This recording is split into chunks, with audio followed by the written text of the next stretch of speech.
You are never going back to the way you used to wrap gifts after watching this video. Position your wrapping paper so it doesn't curl up on you. Place your box all the way to the edge of the paper and rotate 3 times. 1, 2, and 3.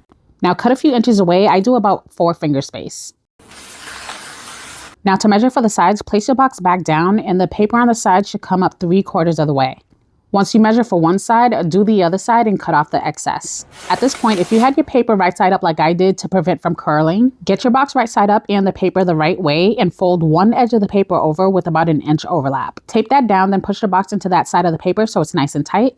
And take the other side and bring it over and fold the end over where it meets the other edge. And for the ends, fold each corner down in nice clean triangles. We're going to tape those ends down and do the same thing on the other side.